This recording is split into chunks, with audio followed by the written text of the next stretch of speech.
And now I want to welcome to Devil's Advocate, our first guest, working as a coaching assistant for Duke football and as a line monitor for Duke basketball. I would like to welcome Charlie Gelman to the set. Welcome to the set. It's nice to be here. Charlie, you work up close and personal with all the football players. Could you just give us a little bit of what you do every day?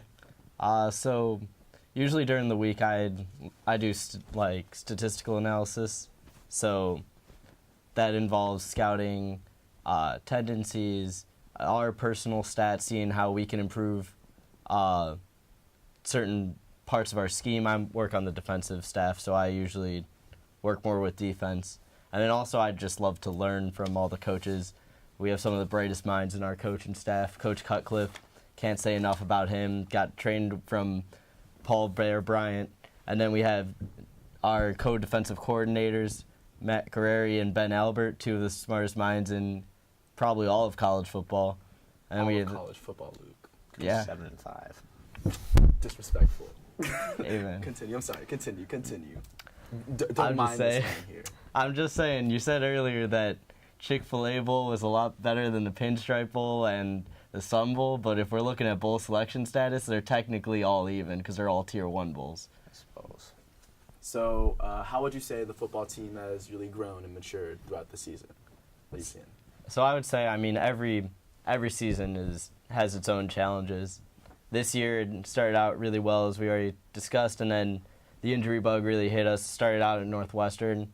Daniel broke his collarbone. Mark dislocated his hip.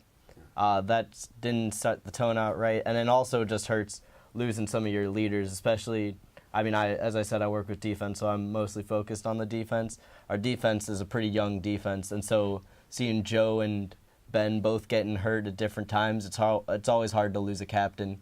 And then Daniel's another captain, so that's 3 of our 4 captains have been injured at some point this year, which always hurts, but you can't use it as an excuse. And I think a good microcosm of our season was that Miami game, because we started out real well, got a touchdown first play by Deion Jackson, and then the rain starts hitting, and it all becomes a mess, and then you just have to battle through it. And I think we've battled through a lot of the mess that's happened this season. I think it's been pretty great. Cool analogy. Awesome. And then one other question I have for you. What's with the green polo? I see you out there every time. You're the nicest looking dude on the sidelines, man. I'm not sure I'm allowed to disclose that, but Ooh, okay. All right. I just want to make sure the cameras are on me.